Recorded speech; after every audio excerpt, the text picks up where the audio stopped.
Welcome back to the channel, guys, and welcome to my little 3-monthly review of everything that's going on basically in my life with the channel. Bit of behind the scenes gossip, that sort of thing really. I'm out on the new Super Duke. I've now covered 200 and I think that says 62 miles. So yeah, getting into me running, no problems, no issues, no fault codes. It's been running absolutely beautifully and I absolutely love this thing, absolutely love it. But without further ado, before we get into the video, you know what you got to do? Settle yourself down, make yourself comfortable, and Chopsy, roll the intro.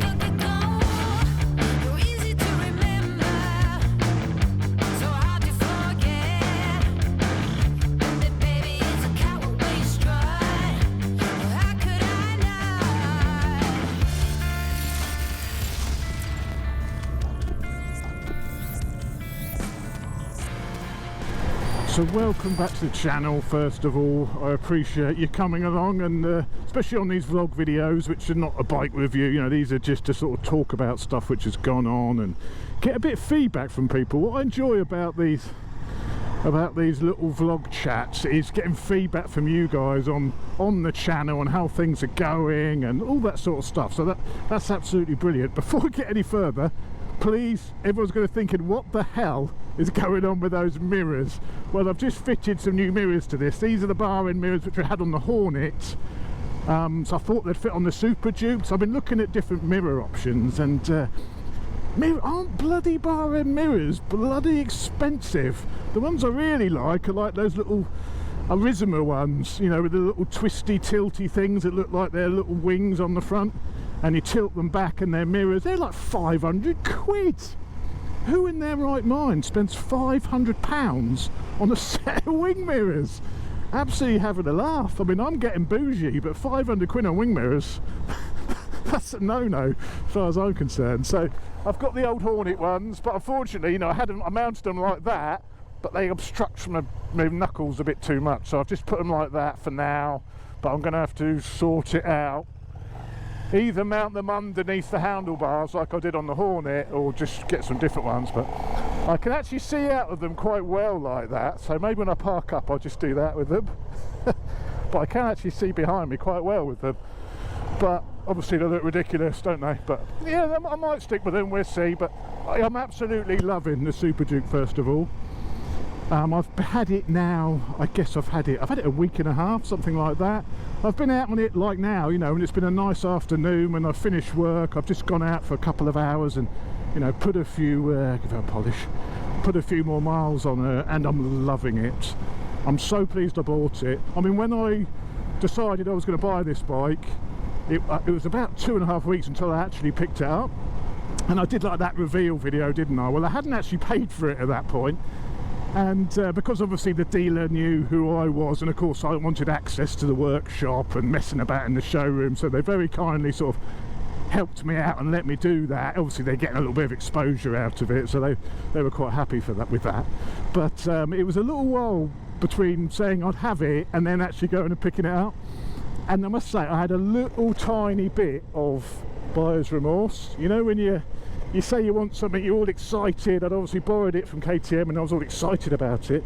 Well, then I sort of said I'd have it, and then it was a couple of weeks past and I was like, that money's actually looking quite nice in my bank account now, because of course I've sold the H2, so I had the money from the H2 to actually buy this outright, so I didn't have to get any sort of finance or anything. So I was very lucky from that perspective. So there was no HP, or you know, no HP to organise or PCP to organise.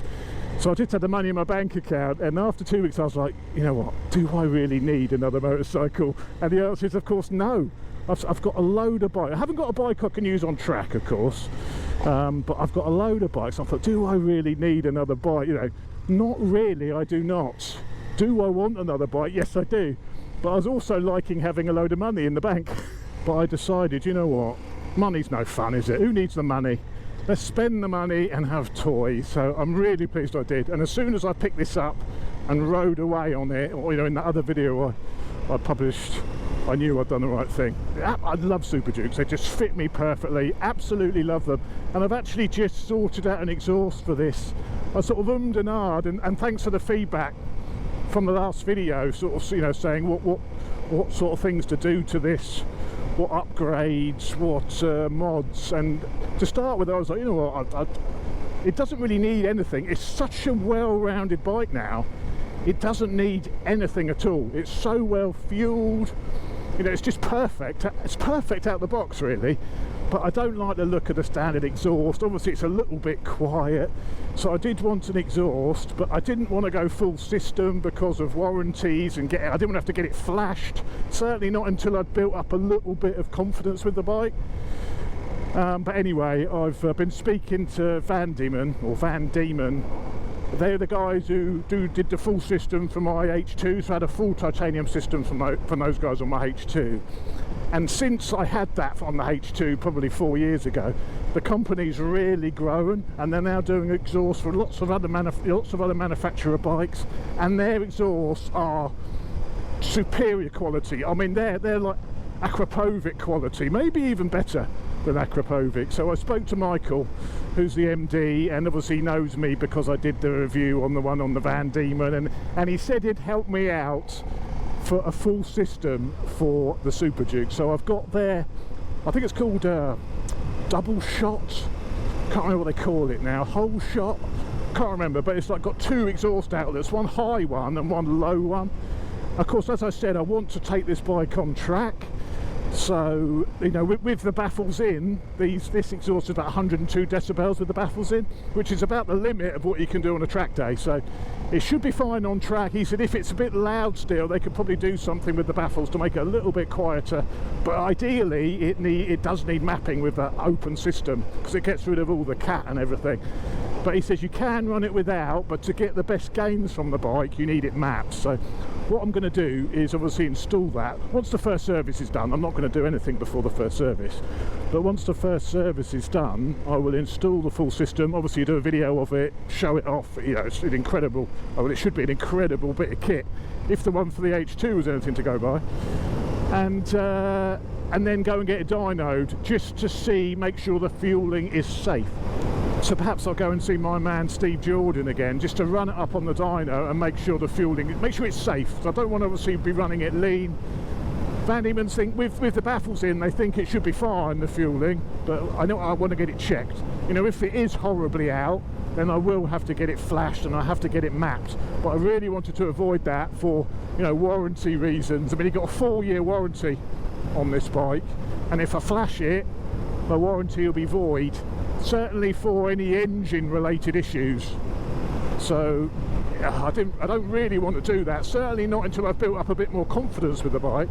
But if it's running lean with the full system on, I'm going to have to do that. I've also been going through the power parts catalogue, and there's a load of bits in the power parts catalogue I want as well. So yeah, this could end up costing me quite a lot of money. Oh well, it'll be worth it. It will be absolutely worth it, because it will be something. It's already something amazing, even standard, but with a few mods on it, cosmetically get it looking a little bit better as well with some of the power parts stuff. I want to get the wheels powder coated orange, and with the full titanium system on it, oh, it is gonna look pretty darn cool and sound pretty darn cool as well. So yeah, that's Super Duke news. So Super Duke news, that's it, finished.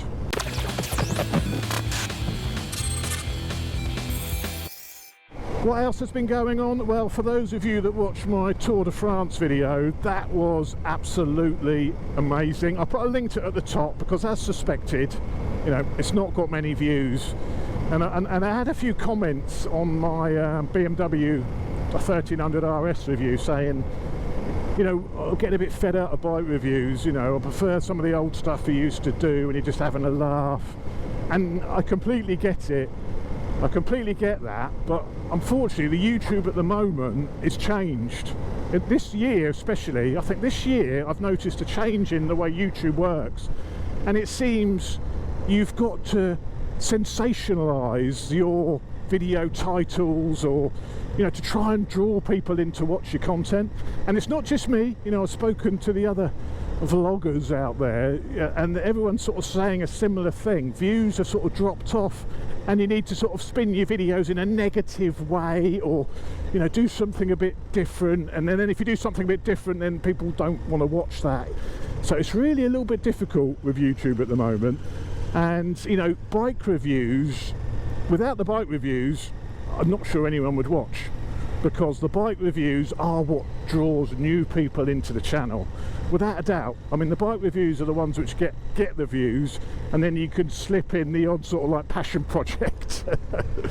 But yeah, the views are tough on YouTube at the moment, I've found. You know, you can sort of predict the way it will go. I know if a video is going to go well or going to go badly. You know, if you're announcing you bought a new bike, then of course it's going to do well. I mean, this video will be quite a good test to see how well it does, being just a vlog video, you know. So we'll see. So I'm not sure what the views on this one. But the Tour de France video, it took me about 3 days to edit that. I wanted to edit it really well, because I knew many people probably wouldn't watch it. But because Kawasaki invited me, I wanted to sort of do a good video of the experience. But it was going to be a two-parter originally. It was going to be a video sort of riding down and then sort of... but I knew the views wouldn't be great. And when you do a two-part video, the first part normally does all right, but the second part normally flops. So I thought, I know what, let's just compress it into one episode and do it as, you know, edit it as well as I can. And it was such a fantastic experience. And if you haven't seen that video, please have a click on it, have a watch, because it's one of the best things I've ever done on a motorcycle. Please, if you haven't seen that video, have a watch. It's a little bit different, you know, and you know, as people say, oh, I don't like the bike reviews, we want something a bit different. Well, the trouble is, if people don't watch that stuff, then it makes it very difficult to sort of warrant making the video and spending time on the video when you know not many people are going to watch it. And it's very sort of disheartening as well when you spent a long time, look at the gravel here, a long time editing a video and then people don't watch, you know. So if you haven't seen that one, please take a look. But yeah, YouTube's just changed a bit lately, and this again is another reason why I haven't taken that jump and ditched my day job and gone YouTube full time. So I had a butterfly maybe hit the camera there. So that's one of the reasons I haven't sort of made that jump, because YouTube is so up and down, and you know, how can I give up a day job I've been doing for 23 years in IT, which pays good money as well, give that up and put all my eggs in one basket and do YouTube when it's so fickle? So at the moment I'm still got 2 jobs. I've still got a day job, a full-time day job I should add, and I'm doing the YouTube. As I mentioned, I have sold my H2, and I think there's a chap called Simon who bought it down from Ross. Simon, Steve, I'm sure it began with S, so I hope Simon or Steve, I hope you're enjoying the bike. I mean, it's a fantastic machine, the H2. And the missus said the other day, in our lounge, we've got quite a big lounge, and at one end we've just reorganised it all, and I just bought a nice big corner sofa at one end of the lounge, and at the other end there's just like a leather Chesterfield sofa and a couple of, you know, it's almost like, what are we going to do with that space there? You know, it's useless. And I said, look, we could have got rid of that leather Chesterfield and I could have had my H2 in a glass case. And she's like, yeah, you could have. I was like, what? I could have? You mean that was an option? To have it in a glass case in the front room as an investment? And she's like, yeah.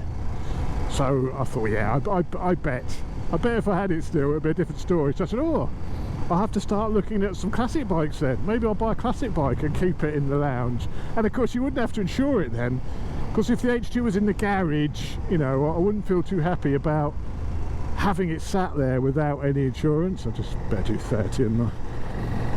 But if it's in the front room, it'd be like, yeah, someone's got to break into your house and then want to steal a motorcycle, you know, be geared up to steal a motorcycle while they've broken into your house. And they'd probably break into the... Anyway, I thought you probably wouldn't have to insure it if it was in your front room, would you? I mean, just against theft, obviously. Nothing more. But, so I thought, when she said, yeah, you could, I thought, oh, better start looking at RC30s and RD500s then. So I want one of those as well. But yeah, anyway, but thank you to Steve or Simon for buying the H2. I mean, it took a long time to sell, and actually talking to Ross, he said he could have sold it like 3 times over if it wasn't mine. As soon as people found out it was mine, they didn't want it, which I just couldn't understand. I mean, I could sort of get it, oh, it's a YouTuber guy's bike. They'd be like, oh no thank you, that's been thrashed. It's like, no. And some people said, yeah, he's dropped it. So yeah, I've dropped it at a standstill, and everything was replaced with new parts. You know, it wasn't a bodge job, I wasn't hiding anything. You know, or you could buy one you know nothing about at all. You don't know how it could have been smashed up and been reframed at some point. You just wouldn't know. Or you could buy one which has got the full documented history of the bike on YouTube for you to watch. Or you could buy one which is a completely unknown, which could have been on doing drag races, top speed runs at the airfield. You'd rather do that than buy one which you know has been dropped stationary and fallen over and had everything replaced. I couldn't understand. I mean, why would someone not want to buy a bike where it's got it's got public history online for you to go and watch and see everything which has happened to it, or get one which you don't know what's happened to it and you're buying it blind? So yeah, but anyway, yeah, he said he could have sold it 3 times over. I think the fact that a YouTuber, they're just automatically assuming that you don't look after your stuff and you're just going off-road on it or whatever, you know. It's like, no. That bike has been pampered its whole life. You know, you will not find a better one. But yeah, but anyway, yeah, but Steve, you've got a great bike there, so enjoy it. I'm a little bit gutted now. It could have been in my front room. But then I wouldn't have had this, would I? I mean, what is, you know, I'd rather have a bike I can use and have fun on than something which is just sat about as an investment, you know. But there's nothing wrong with that. In fact, bikes is investments. And if you buy the right bike, yeah, you can make a bit of money. And I did make money on that H2.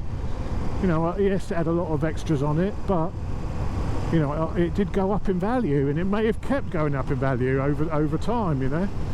But anyway, bikes are meant to be ridden, aren't they, really? Not sit in cases in your front room.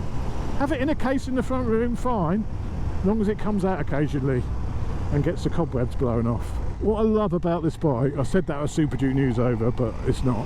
It's just what a lovely bike it is just to ride slowly. You know, it's an animal. It's incredibly fast, this. You know, it's got so much torque on tap.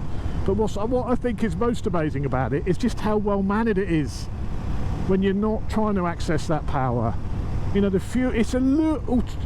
Oh, we got some talking of fuel, just gone on to reserve. It's a little bit lumpy on and off in like first or second, a tiny little bit. You know, even in like the street mode, but I'm talking, you know, it's 99% perfect. So perhaps, you know, that mapping, if I do get that exhaust, that would sort of just get that extra 1% extra out of the fueling. But it's such a lovely bike just to cruise around on. It's so easy to ride. The clutch and the brake, everything is so well mannered and completely happy to be ridden slowly as it is ridden flat out. And that's what's so good about it, you know. And that's what I think it can make a really good only bike. But anyway, yeah, I'm really enjoying it. I'm really enjoying the Super Duke.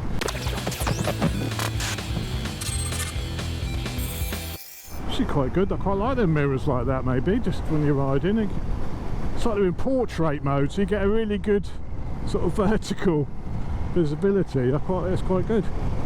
And there's no vibes either in those mirrors. They're perfectly stable as well. I've got Andy TMF coming tomorrow. He's coming around my house and he's going to take out some of my bikes to ride. I'm not going to let him on this because it's not running, and only I am going to ride this until it's running. I want the running to be done as I like the running to be done. But he's hopefully going to take out, I think he should take out the Hyper Motard, of course. It's very tall. He's going to struggle with the height of that. I think the 690 SMCR, again, is very tall. He's going to struggle with that one. And perhaps the R1, that original R1, I think he'll like that as well. So yeah, he's coming tomorrow to take a few bikes out, which will be fun. So I promised him a nice lunch as well, so we'll take him out for a nice lunch, which I'll go this way because I'm going to have to get some fuel now. It's good on fuel, this thing, as well. It's sort of 170-ish miles per tank. I mean, talking realistic, not estimated. So it's even good on fuel, which is brilliant. And I think what we will do, not tomorrow, but I think we're going to have to do a comparison with this and Andy Street Fighter. I know a few people have requested it, and I think we're going to have to do it, aren't we? Comparison with this compared to his Street Fighter, and go and do a comparison video with TMF. Show him what he could have bought, show him what he could have purchased. Now the Street Fighter's a great bike. I'm not knocking it. A lot of people have said, oh, why did I get a Street Fighter? It's 25 grand. That's why I didn't get a Street Fighter. And I think the new Street Fighter, the 2025 one, not the 25 grand one, the year 2025, is I think quite a bit better than the 24 model. They've made quite a lot of really good updates to it, including fueling.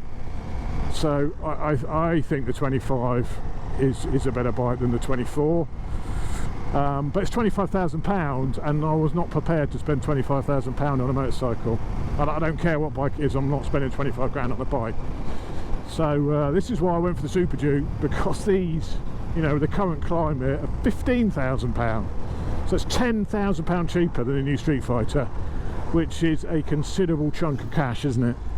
That's a Honda Hornet.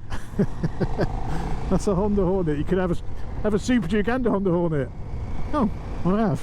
I was thinking the other day when I sort of collected this. I mean, over in my time, I think I've bought 3 brand new bikes. What's that on there?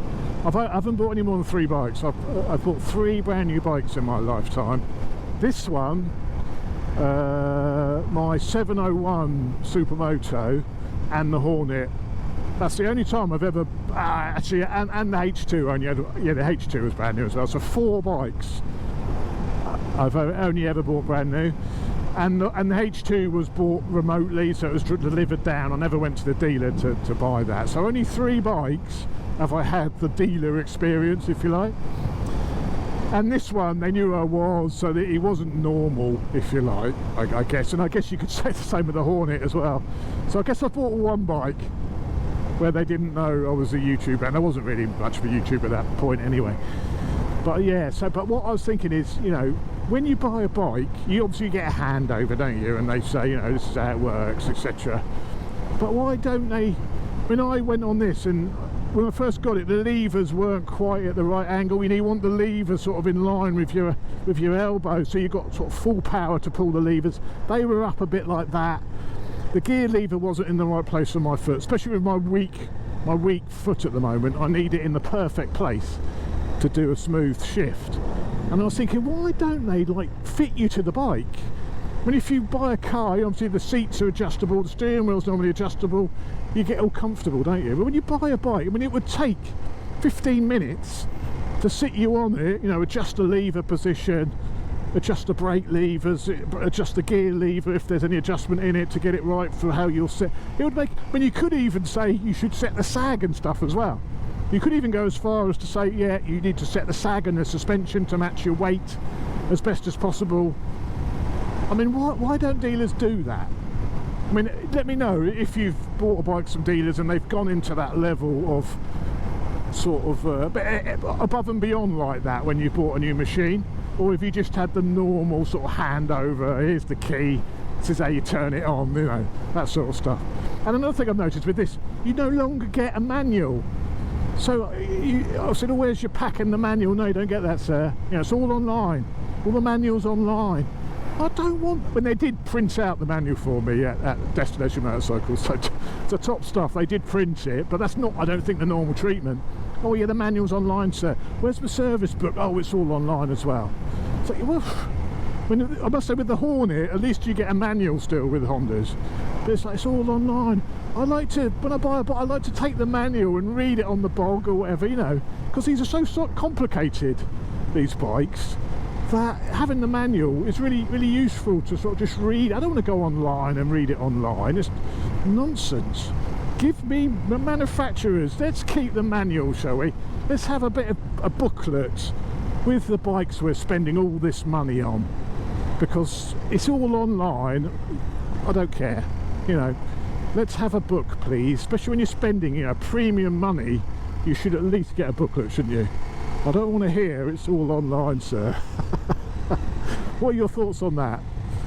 I like a physical book in my hand, certainly for a bike, because I won't look at it. I haven't looked at the manual because it's online. I haven't been bothered. You know, if I had a book, I would have taken it indoors, I would have taken it on the loo, maybe read it in bed as well, just had a flick through, because there's so much you can do on this dash. And prime example is on here now.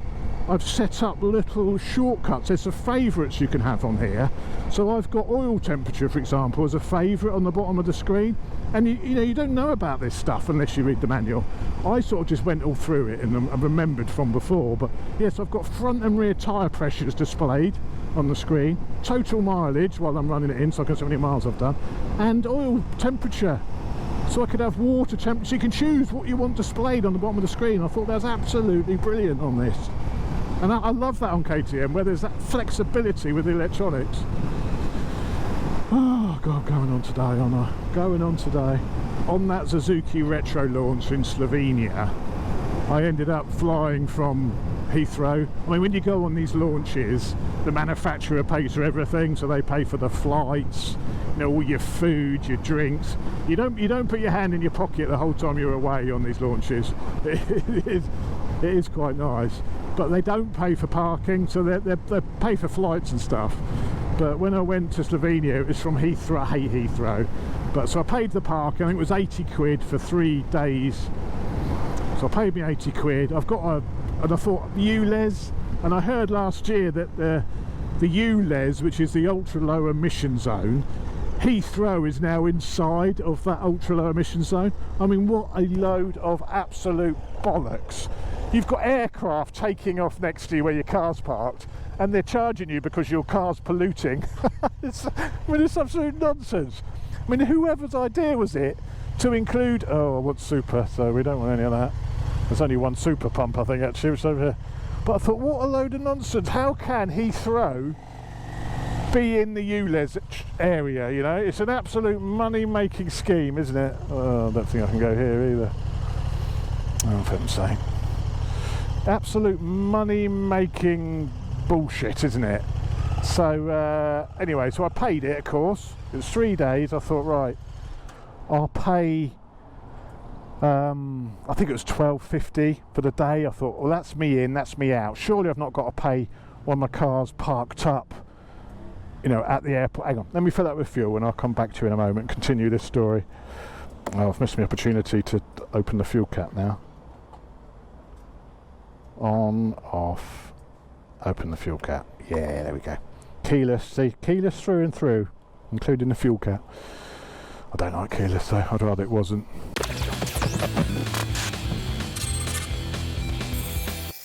Look at her. Bloody lovely, isn't it? Looks bloody mental. I'm so glad I got the orange. I just think the orange is really leery.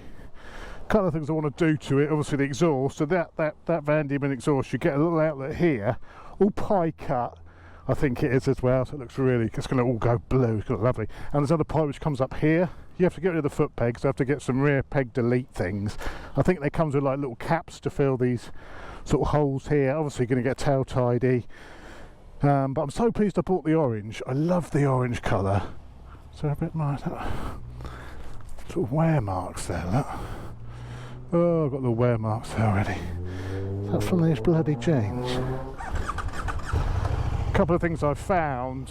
Well, there's only one thing I've noticed on there is the sometimes it says the keys out of range.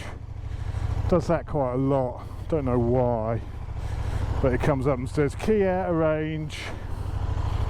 I've had that a few times with keyless bikes, especially if it's in your backpack, not in your pocket, sort of closer to the bike. I don't know if the sensor is in the front of the bike or I think it's towards the front of the bike. It's probably under the tank, the ECU, whatever, which looks for the key. So yeah, this bloody ULEZ thing. I paid to go in, and I assumed, you know, I just needed to pay once because I'm going in once and I'm coming out again. You know, it said on that it's got a really shit website as well, the government website for it. It's really rubbish. So straight away you think, is this the official website? This looks really Mickey Mouse. This can't be it.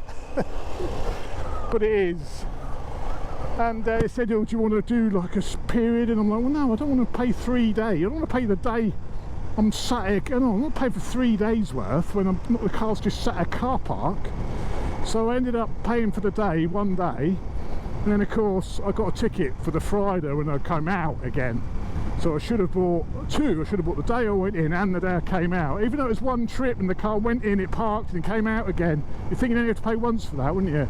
But you've got to pay twice. And you can't do that under the same booking because it wants to do like the 3 days. And I'm not paying for the day in between when the car's just parked.